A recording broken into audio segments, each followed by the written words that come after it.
Hare Krishna. I am Radhika Pyari Devidasi, and this is the continuation of the Mahabharat series retold by Krishna Dharma Prabhu. Chapter 12. Dhritarashtra gives half the kingdom. As the kings left the Swayamvara for their respective countries, they marvelled at what they had seen. The illustrious Pandavas were still alive. It was Arjuna who had shot down the target and won the princess, and it was Bhima who had faced the kings with complete fearlessness and thrown down the mighty Salya. The king censured Bhishma and Dhritarashtra for having allowed the Pandavas to be persecuted and deprived of their rightful kingdom. Duryodhana was depressed at this turn of events. As he made his way back to Hastinapura, he pondered on the situation. How had his cousins escaped the fire? Now they were more powerful than ever. Allied with Drupad and Krishna, they were a force to be reckoned with. And their own prowess was obviously exceptional. Just two brothers had successfully taken Draupadi from the midst of hundreds of kings. Even the invincible Karna had been more than matched. Hot tears ran down Duryodhana's cheeks. By his side, the Shasana said consolingly, "Do not grieve, brother. It was only because the Pandavas disguised themselves that they managed to win Draupadi. They took us all by surprise. Clearly, destiny is supreme and human effort is useless. Despite our exertions, the Pandavas are alive and flourishing." Duryodhana frowned. "This is all the fault of the useless Purochana. He let us down badly. At least he perished in the fire." The Kauravas entered their capital sorrowful and ashamed. They were also anxious. Drupad was a powerful enemy. As Duryodhana entered his palace, he was met by Vidura.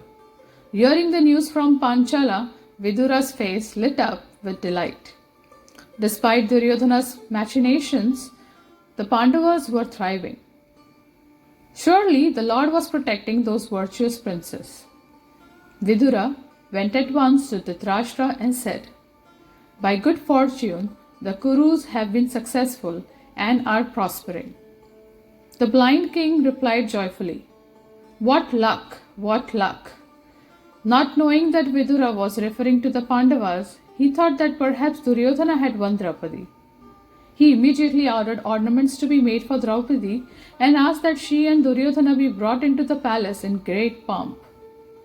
Then Vidura informed him of the facts. Draupadi had chosen the Pandavas for her lords, and now the 5 heroes were strongly allied with Drupad and his many relatives and friends. Dhritarashtra sat forward in surprise. "This is wonderful news. Those boys are dearer to me than they were to Pandu. My affection for them is now greater than it ever was. Their success and good fortune is mine also." Vidura smiled. "O king, may your present feelings remain for 100 summers." He then left to give the good news to Bhishma. The king was left alone with Duryodhana and Karna. Both had remained silent as Vidura had spoken. But as soon as he left, they jumped to their feet, loudly criticizing him. Clasping his sword in its ornate scabbard by his side, Duryodhana said, "O best of men, how are you considering your good fortune to be our enemy's success? That is foolish. We need to weaken the Pandavas and deprive them of their fortune, not rejoice in it. Otherwise, they will surely swallow us all with our kinsmen, armies, friends, and wealth." Karna growled in agreement, and both he and Duryodhana stood in front of the king, waiting for his reply. Dhritarashtra was silent for some time. Finally, wringing his hand, he said, "I desire exactly as you desire. However, I did not want to reveal my feelings to Vidura.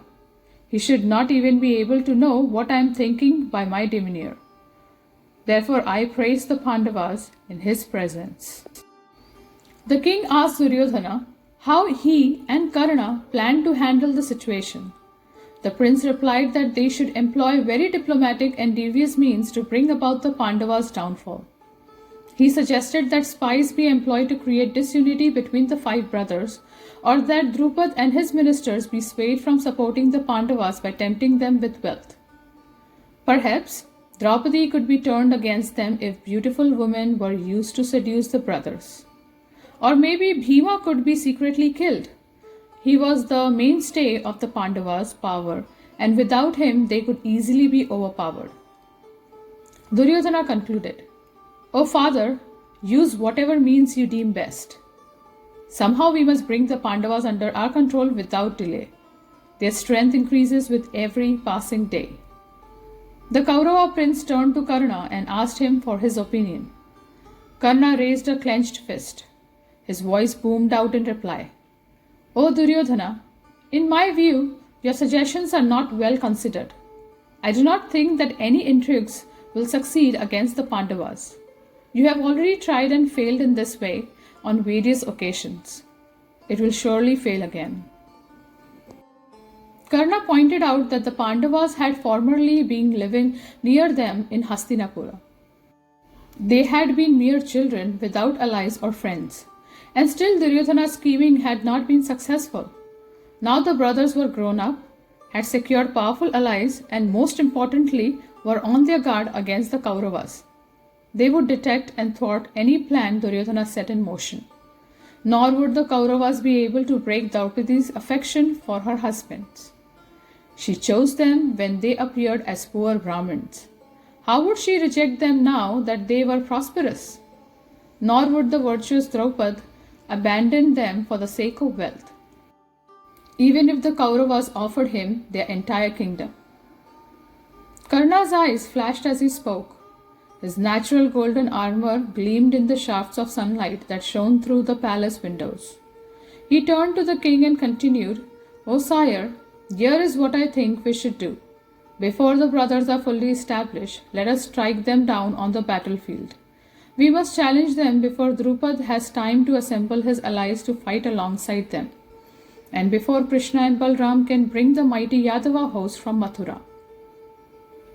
Karna went on to praise the strength and prowess as the cardinal virtues in Kshatriyas. He disliked Duryodhana and Shakuni's treacherous methods and would rather settle the issue in an honest trial of arms. That was the only noble way to tackle the Pandavas. The other three means of diplomacy, conciliation, bribery, or dissension, would all prove useless. The Kurus should immediately gather an army and march on Drupad's capital, crushing both him and the Pandavas at the same time. Then the world would be theirs to command, freed of thorns. Dhritarashtra praised Karna for his courageous speech. Turning his blind eyes towards the king of Anga, he said, "Such words, full of heroism and power, surely befit you, O heroic one. But let us consult Bhishma, Drona, and Vidura before taking any action. These men will always counsel what is in our best interest." Dhritarashtra summoned his counselors. One by one, Bhishma, Drona, Kripa, and Vidura arrived and sat upon the golden seats around the king's throne. When they were all settled in their places, the king told them the views of both Duryodhana and Karna and asked for their opinions. Bhishma spoke first. "O Dhritarashtra, I can never consent to a quarrel with the Pandavas.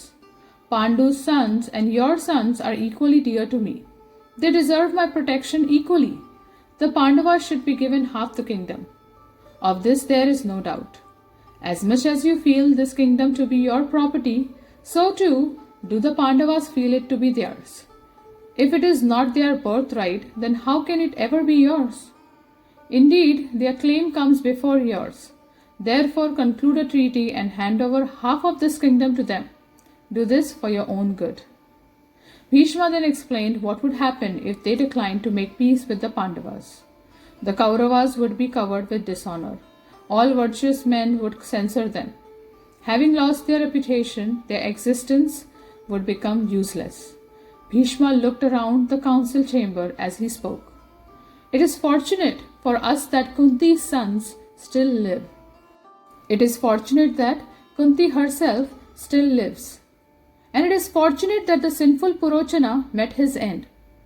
From the day I heard that Kunti and her sons had perished in the fire, I could not face any living creature. Bhishma asked Dhritarashtra if he knew how the citizens felt. They had blamed the Pandavas' death on the king. That the brothers had survived would repair his reputation. Dhritarashtra should now take advantage of that good fortune and make amends with the Pandavas by awarding them their kingdom. They were virtuous, united, and ever protected by the Supreme Lord. Even Indra with all the gods could not deprive them of their rights. If you desire justice, the welfare of all, and my pleasure, then give half of the kingdom to these boys. Bhishma sat down, looking across at Duryodhana, who breathed heavily and ground his teeth. The prince stared at the floor as Drona stood up to speak. O sire, it is said that counselors should always speak what is right, true, and conducive to the king's welfare and fame. My opinion then is the same as Bhishma's. Return the kingdom to the Pandavas, send a messenger skilled in diplomacy to Drupad, along with many gifts, and tell him how the alliance of this house with the house of Kuru has enhanced your power and dignity. O king, this will undoubtedly be in your best interest. Drona advised that Drupad be told how happy both Dhritarashtra and his son have been by all that has happened. The Pandavas should be brought back in state to Hastinapura. They should then be installed in their paternal kingdom. This was the people's desire. The Pandavas are no less Dhritarashtra's sons than his own offspring. He should treat them equally. When Drona finished speaking, Karna sprang from his seat. He could take no more. Breathing heavily, his brow furrowed, he thundered. How surprising that these two so-called ministers should tender such advice. Although you have supported them, O king, they do not look to your good. While concealing the wickedness in their hearts, they speak words purporting to be in your interest. Karna fumed. Bhishma and Drona's advice was useless. A man's happiness and distress depend upon destiny alone. Another person's acts could in no way affect anyone. Everything was fixed by fate. If in the course of destiny Dhritarashtra had acquired the throne, then who could oppose that? Why should they fear the Pandavas? Dhritarashtra had become king by fate's arrangement, and if fate decreed it, then he would remain in that position, no matter what anyone said or did. Karna looked angrily at both Bhishma and Drona as he concluded his speech. These two have spoken out of fear of or favoritism towards the Pandavas. O king, judge for yourself the motives of your ministers, then do what you feel is right. Dhritarashtra remained silent, but Drona again spoke out. Karna, you have spoken only out of envy of the Pandavas. Due to your attachment for Duryodhana, you desire only to injure the Pandavas. You should know that what I have said is certainly for the benefit of this house. If we act otherwise, then in my opinion, the Kurus will be exterminated. Vidura had been observing the situation closely. Now it was his turn to speak. He could see by Dhritarashtra's demeanor and silence that he was uncertain. The intelligent minister stood and addressed the king. O sire, after careful consideration, I cannot think of anyone who are better friends to you than Bhishma and Drona. They have spoken what is for your certain good, but you do not accept their advice. The foolish Karna may disagree with them, but their words are only meant for your welfare. It has never been seen that they gave you bad advice at any time.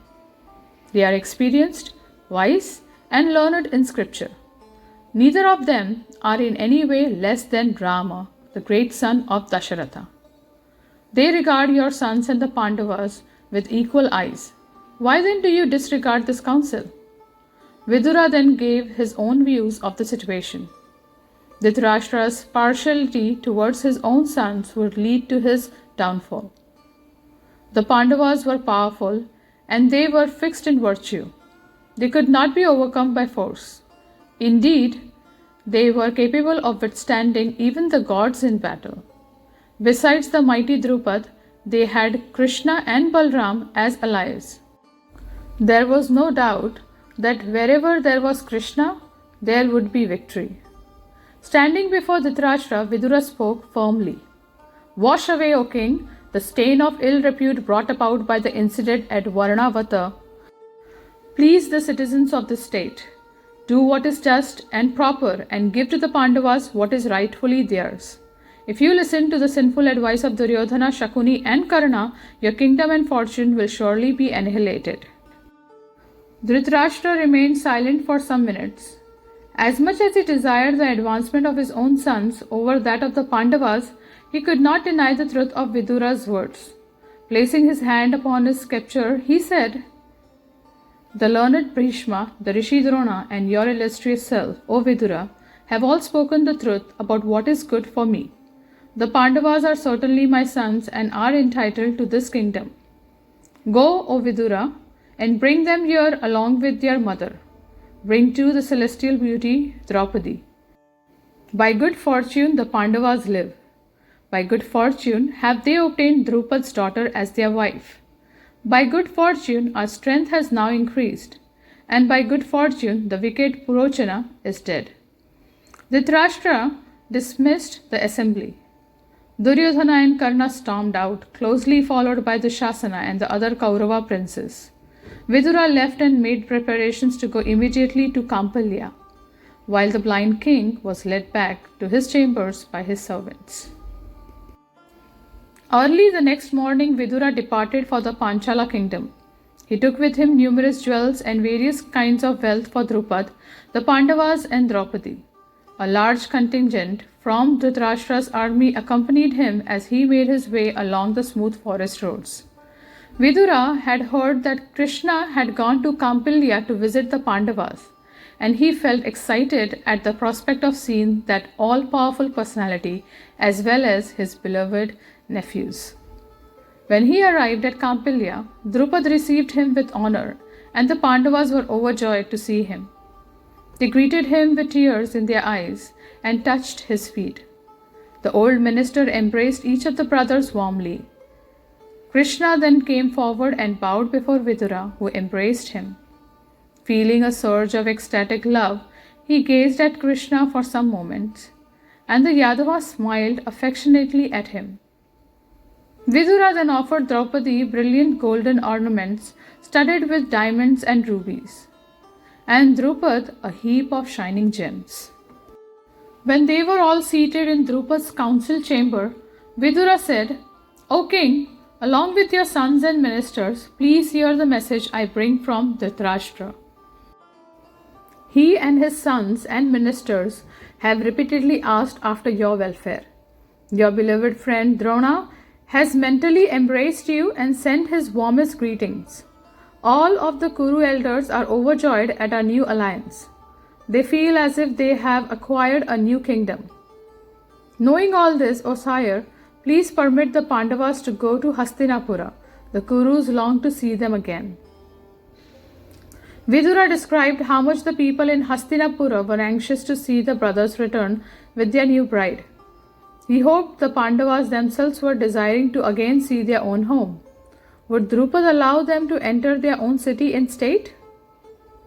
Drupad smiled. O wise Vidura, it is surely proper for these boys to return to their ancestral kingdom. But it is not proper for me to tell them to leave. Let them decide for themselves. Let us also consult Krishna, for he is always interested in what is best for the Pandavas. Yudhishthira stepped forward and said that he and his brothers were now dependent on Drupad. They would do whatever the king commanded.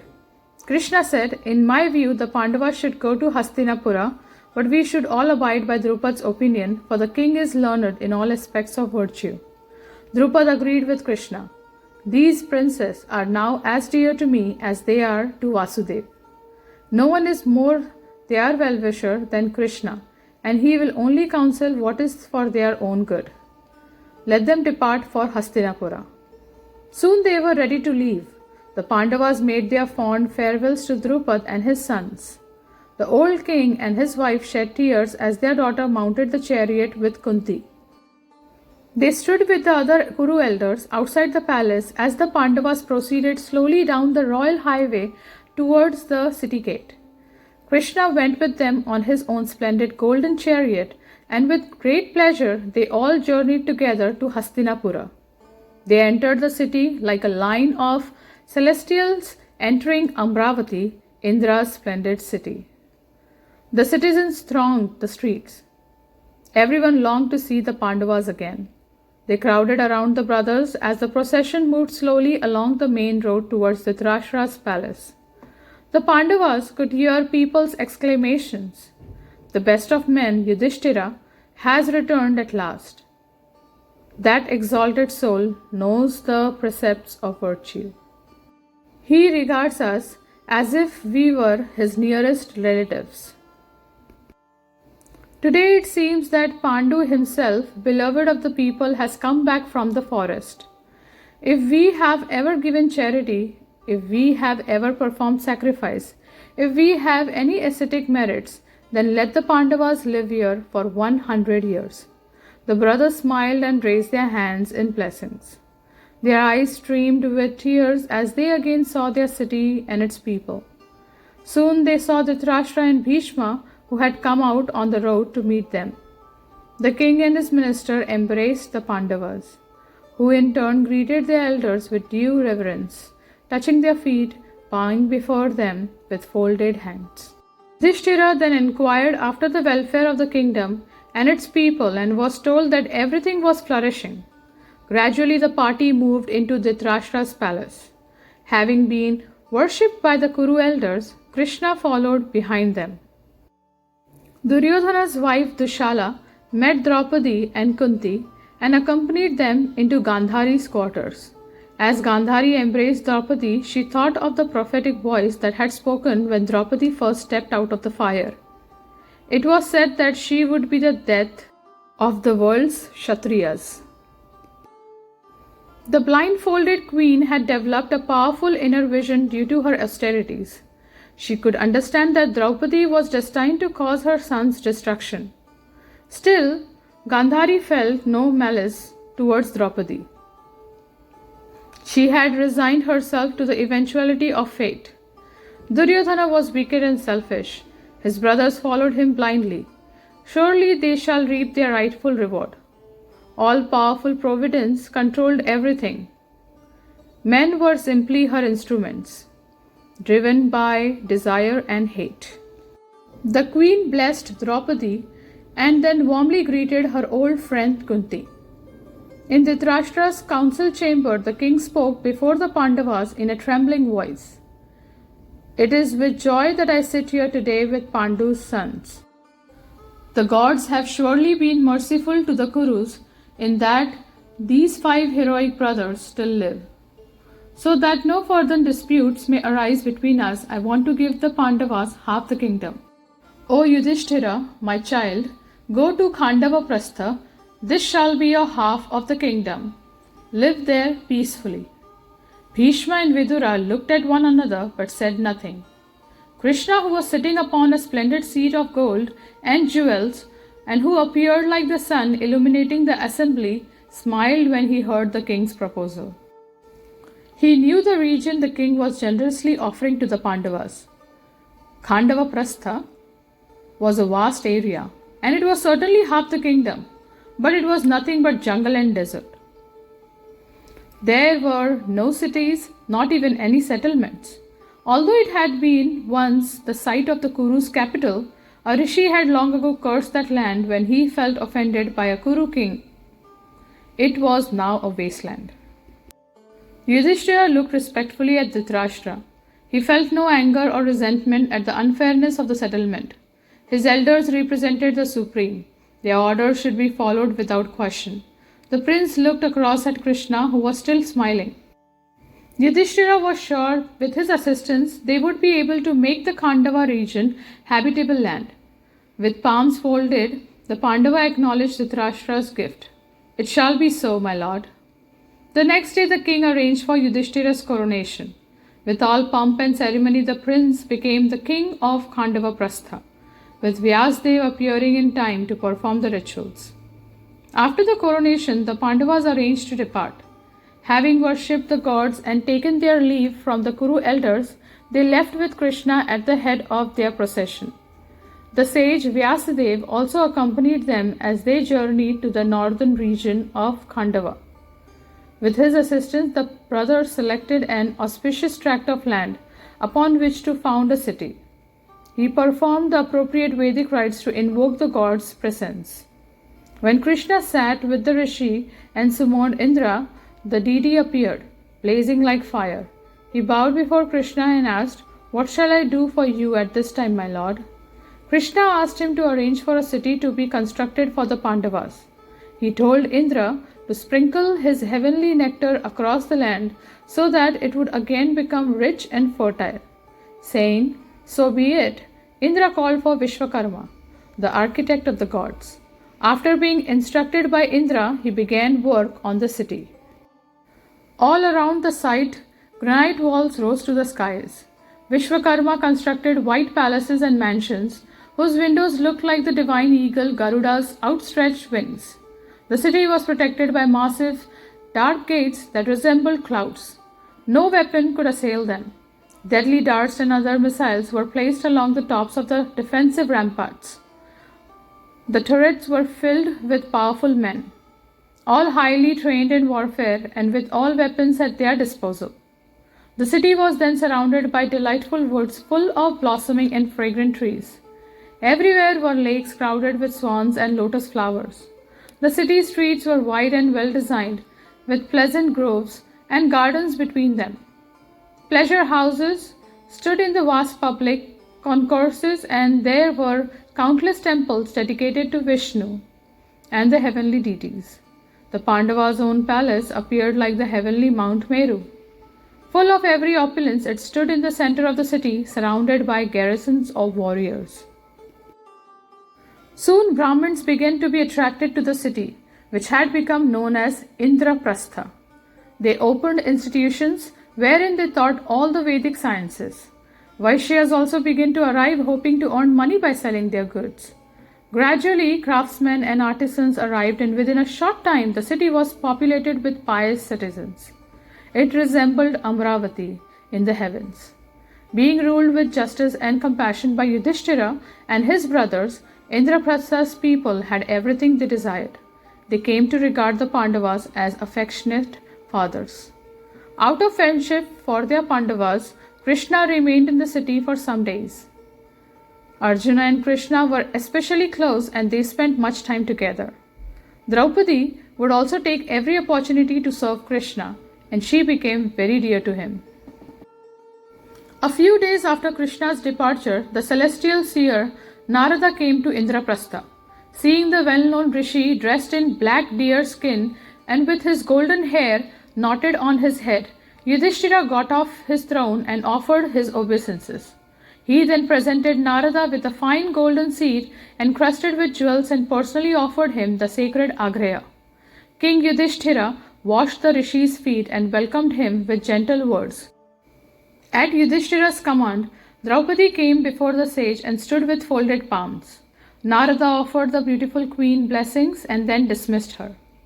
When Draupadi had returned to her quarters, Narada said, "This illustrious princess is the wedded wife of all of you. You must establish a rule so that no dissension may arise between you over her. Listen as I tell you the ancient history of the two celebrated asuras named Sunda and Upasunda.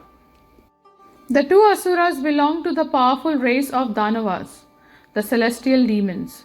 They were both sons of Nikumbha, a deadly enemy of the gods. The brothers were like one person divided into two. They lived together, they ate together, and moved about together. They always entertained the same purpose and were always equal to one another in both happiness and distress. By virtue of their long practice of rigid austerities, Sunda and Upasunda became extremely powerful. Having received a boon from Brahma, they could only die at each other's hands. They felt free to terrorize the universe. The gods could not check them. Finally, Brahma devised a way to destroy them. He created a woman of indescribable beauty, whom he named Tilottama. On Brahma's order, this Apsara went before the two brothers one day when they were intoxicated. Seeing her faultless form moving gracefully before them, both brothers immediately desired her. They began to argue, "This woman shall be my wife and your sister." "No, brother, I saw her first. She is mine." The argument became heated and soon they fell upon one another with their fierce weapons. At last, they simultaneously smashed one another with their huge clubs and both fell to the ground dead. Narada concluded, "Thus, those two asuras, although ever united and inspired with the same desires, killed one another for the sake of a woman. You should make an agreement so that no such quarrel may arise among yourselves." The Pandavas consulted one another in the Rishi's presence.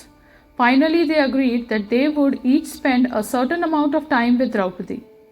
If any of them saw another when he was alone with her, there would be a severe consequence. The offender would have to go to the forest for 1 year and have no contact with Draupadi during that time.